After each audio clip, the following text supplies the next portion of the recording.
ओम शांति। 8 जनवरी 2024 की मधुर महावाक्य। मीठे बच्चे, बाप की याद में रहो, सदा हर्षित रहो। याद में रहने वाले बहुत रमणीक और मीठे होंगे। खुशी में रहो, सर्विस करेंगे। प्रश्न: ज्ञान की मस्ती के साथ साथ कौन सी चेकिंग करना बहुत ज़रूरी है? उत्तर: ज्ञान की मस्ती तो रहती है, लेकिन चेक करो देही अभिमानी कितना बने हैं। ज्ञान तो बहुत सहज है, लेकिन योग में माया विघ्न डालती है। गृहस्थ व्यवहार में अनासक्त हो रहना है। ऐसा ना हो माया चूही अंदर ही अंदर काटती रहे और पता भी ना पड़े। अपनी नब्ज आपे ही देखते रहो कि बाबा के साथ हमारा हड्डी प्यार है। कितना समय हम याद में रहते हैं। गीत: जले क्यों ना परवाना। ओम शांति। मीठे मीठे बच्चों ने गीत की लाइन सुनी। जबकि बाप इतना जलवा दिखाते हैं, तुम इतने हसीन बन जाते हो, तो क्यों ना ऐसे बाप का बन जाना चाहिए जो बाप शाम से सुंदर बनाते हैं। बच्चे समझते हैं हम सांवरे से गोरे बनते हैं। एक की बात नहीं है, वो लोग श्री कृष्ण को श्याम सुंदर कह देते हैं। चित्र भी ऐसा बनाते हैं, कोई सुंदर तो कोई श्याम। मनुष्य समझते नहीं कि यह हो कैसे सकता है। सतयुग का प्रिंस श्री कृष्ण सांवरा हो ना सके। श्री कृष्ण के लिए तो सब कहते हैं श्री कृष्ण जैसा बच्चा मिले, पति मिले, फिर वह श्याम कैसे हो सकता है। कुछ भी समझते नहीं है। श्री कृष्ण को सांवरा क्यों बनाया है? कारण चाहिए। यह जो दिखाते हैं सर्प पर डांस किया, ऐसी बात तो हो न सके। शास्त्रों में ऐसी ऐसी बातें सुनकर कह देते हैं, वास्तव में ऐसी कोई बातें हैं नहीं। जैसे चित्रों में दिखाते हैं शेष नाग की शैया पर नारायण बैठा है, ऐसी कोई सर्प की शैया आदि होती नहीं। इतने सैकड़ों मुख होते हैं क्या? कैसे कैसे चित्र बैठ बनाए हैं। बाप समझाते हैं इनमें कुछ भी रखा नहीं है। यह सब भक्ति मार्ग के चित्र हैं, परंतु यह भी ड्रामा में नूंद है। शुरू से लेकर इस समय तक जो नाटक शूट हुआ है, उनको फिर रिपीट करना है। यह सिर्फ समझाया जाता है कि भक्ति में क्या क्या करते हैं, कितना खर्च करते हैं, कैसे कैसे चित्र आदि बनाते हैं। आगे जब यह सब देखते थे तो इतना वंडर नहीं खाते थे। अब जब बाप ने समझाया है तो बुद्धि में आता है बरोबर यह सब भक्ति मार्ग की बातें हैं। भक्ति में जो कुछ होता है वह फिर भी जरूर होगा, सिवाय तुम्हारे और कोई भी यह समझ ना सके। यह तो जानते हो ड्रामा में जो पहले से नूंद है वही होता रहता है। अनेक धर्मों का विनाश, एक धर्म की स्थापना होती है। इसमें बड़ा कल्याण है। अभी तुम यह प्रार्थना आदि कुछ नहीं करते हो, वह सब करते हैं भगवान से फल लेने के लिए। फल है जीवन मुक्ति। तो यह सब समझाया जाता है। यहाँ है प्रजा का प्रजा पर राज्य। गीता में है भारतवासी कौरव पांडव क्या करते भय। बरोबर यादवों ने मुसल निकाले, अपने कुल का विनाश किया। यह सब आपस में दुश्मन है। तुम न्यूज़ आदि सुनते नहीं हो।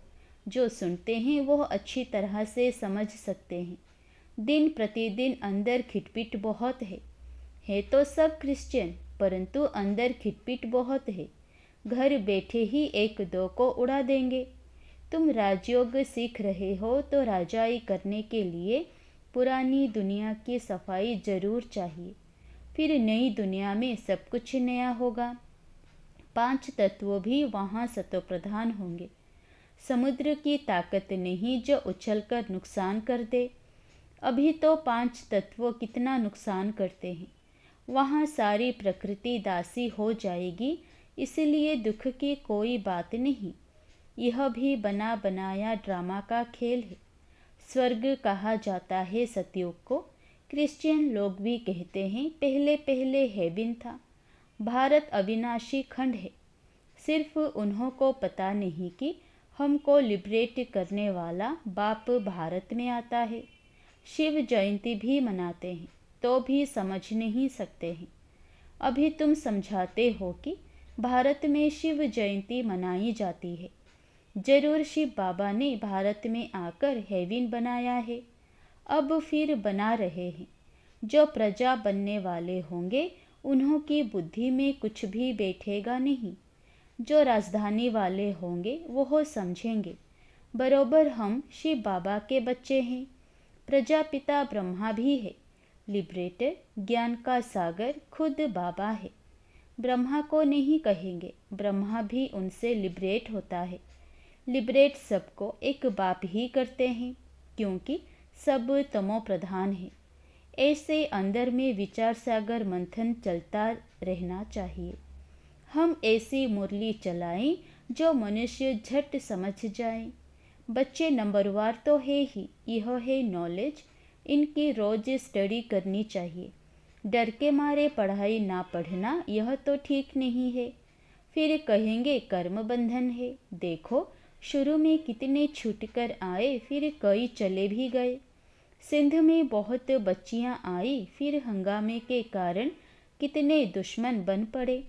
पहले उन्हों को ज्ञान बहुत अच्छा लगता था, समझते थे इनको डोत व भगवान की देन मिलती है। अब भी ऐसे समझते हैं कि कोई शक्ति है, यह नहीं समझते कि परमात्मा की प्रवेशता है। आजकल रिद्धि सिद्धि की ताकत तो बहुतों में है। गीता उठाकर सुनाते रहते हैं, बाप कहते हैं यह सब भक्ति मार्ग की पुस्तकें हैं। ज्ञान का सागर तो मैं हूँ, मुझे ही भक्ति मार्ग में सब याद करते हैं। ड्रामा प्लान अनुसार यह भी ड्रामा में नोंद है। साक्षात्कार भी होते हैं, भक्ति मार्ग वालों को भी राजी करते हैं। ज्ञान नहीं उठाते तो उनके लिए भक्ति भी अच्छी, फिर भी मनुष्य सुधरते तो है ना। चोरी आदि नहीं करेंगे। भगवान का भजन करने वालों के लिए कभी भी उल्टी बातें नहीं करेंगे, फिर भी भक्त हैं। आजकल तो भल भक्त हैं, फिर भी बहुत देवाला मार देते हैं। ऐसे नहीं कि शिव बाबा का बच्चा बना तो देवाला नहीं मारेंगे। पास्ट का कर्म है तो देवाला मारते हैं। ज्ञान में आने से भी देवाला मार देते हैं। इसमें ज्ञान का कोई तेलुक नहीं। तुम बच्चे अब सर्विस पर लगे हुए हो, समझते हो श्रीमत पर सर्विस में लगने से फल पाएंगे। हमको सब कुछ वहाँ ट्रांसफ़र करना है, बैग बैगेज सब कुछ ट्रांसफ़र कर देना है। बाबा को शुरू में बहुत मज़ा आया था। वहाँ से जब निकला तो गीत बनाया, अल्फ को मिला अल्लाह, बे को मिली बादशाही। श्री कृष्ण का चतुर्भुज का साक्षात्कार हुआ। समझा द्वारिका का बादशाह बनूंगा। ऐसा नशा चढ़ता था। अब यह विनाशी पैसा क्या करेंगे। तो तुम बच्चों को भी खुशी होनी चाहिए। हमको बाबा स्वर्ग की बादशाही देते हैं, परंतु बच्चे इतना पुरुषार्थ ही नहीं करते हैं। चलते चलते गिर पड़ते हैं। अच्छे अच्छे बच्चे बाबा को निमंत्रण देने वाले कभी बाबा को याद नहीं करते। बाबा के पास पत्र आना चाहिए कि बाबा हम बहुत खुश हैं, आपकी याद में मस्त रहते हैं। बहुत हैं जो कभी याद नहीं करते। याद की यात्रा से ही खुशी जोर से चढ़ेगी। ज्ञान में भल कितना भी मस्त रहते हैं, परंतु देह अभिमान कितना है। देही अभिमानी पना कहाँ है। ज्ञान तो बड़ा इजी है। योग में ही माया विघ्न डालती है। गृहस्थ व्यवहार में भी अनासक्त हो रहना है। ऐसा ना हो जो माया अंगूरी लगा दे। माया काटती ऐसे है जैसे चूहा। चूहा ऐसे काटता है जो भल खून निकल आए पर पता ना पड़े। बच्चों को पता नहीं पड़ता कि देह अभिमान आने से कितना नुकसान होता है। ऊंच पद पा नहीं सकेंगे। बाप से पूरा वर्षा लेना चाहिए। मम्मा बाबा मुआफिक हम भी तख्त नशीन बने। बाप है दिल लेने वाला। दिलवाड़ा मंदिर में भी पूरा यादगार है। अंदर हाथियों पर महारथी बैठे हैं।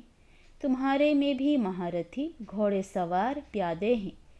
हर एक को अपनी अपनी नब्ज देखनी है। बाबा क्यों देखे?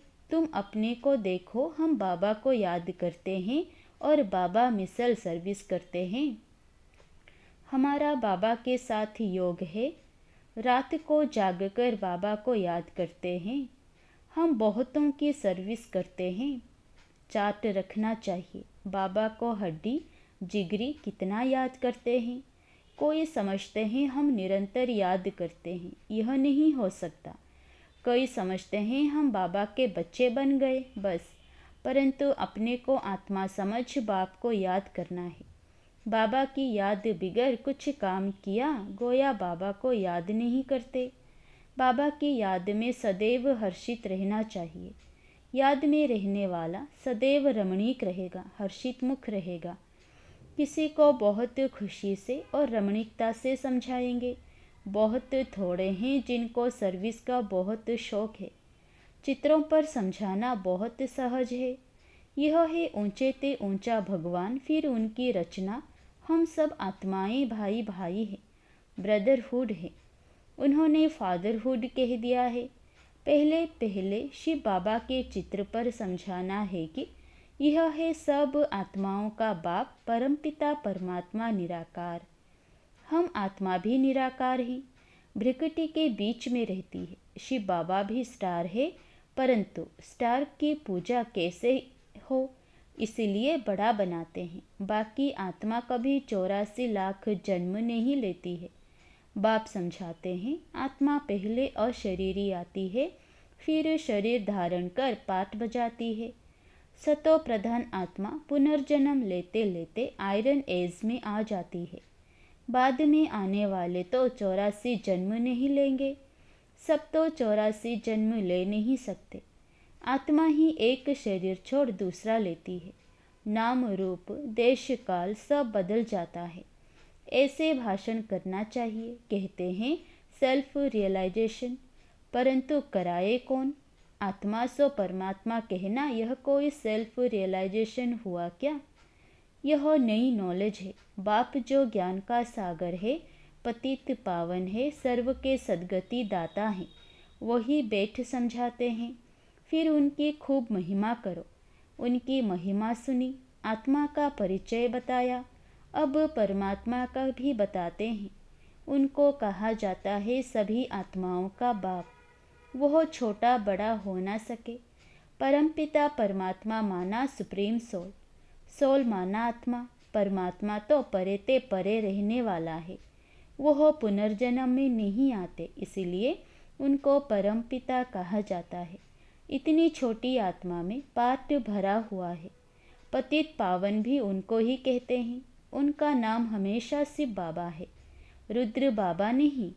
भक्ति मार्ग में अनेक नाम रखे हैं। उनको सभी याद करते हैं कि पतित पावन आकर पावन बनाओ, तो जरूर आना पड़े। वह आते तब हैं जब एक धर्म की स्थापना करनी होती है। आदि सनातन देवी देवता धर्म अभी है कलयुग, ढेर मनुष्य हैं। सतयुग में बहुत थोड़े मनुष्य हैं। गाया भी हुआ है, ब्रह्मा द्वारा स्थापना, शंकर द्वारा विनाश। गीता द्वारा ही आदि सनातन धर्म की स्थापना हुई थी। सिर्फ उसमें भी भूल कर श्री कृष्ण का नाम डाल दिया है। बाप कहते हैं वह तो पुनर्जन्म में आने वाला है, मैं तो पुनर्जन्म रहित हूँ। तो अब जज करो कि परमपिता परमात्मा निराकार शिव या श्री कृष्ण। गीता का भगवान कौन? भगवान तो एक को कहा जाता है। फिर अगर इन बातों को कोई मानता नहीं है तो समझना चाहिए यह अपने धर्म का नहीं है। सतयुग में आने वाला झट मानेगा और पुरुषार्थ करने लग पड़ेगा। मूल बात ही यह है, इसमें तुम्हारी विजय है, परंतु देही अभिमानी अवस्था कहाँ है? एक दो के नाम रूप में फंसते हैं। भक्ति मार्ग में भी कहते थे परवाह थी पार ब्रह्म में रहने वाले परमात्मा की, बाकी डर किसका? बहुत हिम्मत चाहिए। भाषण करने वालों को आत्मा का ज्ञान बहुत मस्ती से देना चाहिए। फिर परमात्मा किसको कहा जाता है, इस पर भी समझाना चाहिए। बाप की महिमा है प्रेम का सागर, ज्ञान का सागर। वैसे बच्चों की भी महिमा है। किसी को गुस्सा करना माना, लो हाथ में उठाना। बाबा कितना मीठा है। बच्चे कोई काम में नटाते व मना करते हैं तो नटवर नहीं बनेंगे, बहुत मीठा बनना है। अच्छा, मीठे मीठे सिकिलधे बच्चों प्रति माता पिता बाप दादा का याद प्यार और गुड मॉर्निंग। रूहानी बाप की रूहानी बच्चों को नमस्ते। धारणा के लिए मुख्य सार। पहला, अपना बैग बैगेज सब ट्रांसफ़र कर बहुत खुशी और मस्ती में रहना है। मम्मा बाबा समान तख्त नशीन बनना है, जिगरी याद में रहना है। दूसरा, किसी के डर से पढ़ाई कभी नहीं छोड़नी है। याद से अपने कर्म बंधन हल्के करने हैं। कभी क्रोध में आकर हाथ में लो नहीं उठाना। किसी सेवा में ना नहीं करनी है। वरदान, रॉयल और सिंपल दोनों के बैलेंस से कार्य करने वाले ब्रह्मा बाप समान भव। जैसे ब्रह्मा बाप साधारण रहे, ना बहुत ऊंचा ना बहुत नीचा। ब्राह्मणों का आदि से अब तक का नियम है कि ना बिल्कुल सादा हो ना बहुत रॉयल हो, बीच का होना चाहिए। अभी साधन बहुत हैं, साधन देने वाले भी हैं, फिर भी कोई भी कार्य करो तो बीच का करो। ऐसा कोई ना कहे कि यहाँ तो राजाई ठाठ हो गया है। जितना सिंपल उतना रॉयल, दोनों का बैलेंस हो। स्लोगन, दूसरों को देखने के बजाय स्वयं को देखो और याद रखो, जो कर्म हम करेंगे हमें देख और करेंगे। अव्यक्त साइलेंस द्वारा डबल लाइट फरिश्ता स्थिति का अनुभव करो। अभी आपकी सारी कारोबार श्रेष्ठ संकल्प द्वारा इशारों से चलनी चाहिए। ऐसे लाइट रूप में रहो जो व्यर्थ संकल्प व्यर्थ समय समाप्त हो जाए। वही संकल्प उठे जो होना है, और जिसको करना है उनकी बुद्धि में भी वही संकल्प उठे कि यही करना है। तब यह साकार वतन सूक्ष्म वतन बनेगा। अच्छा, ओम शांति।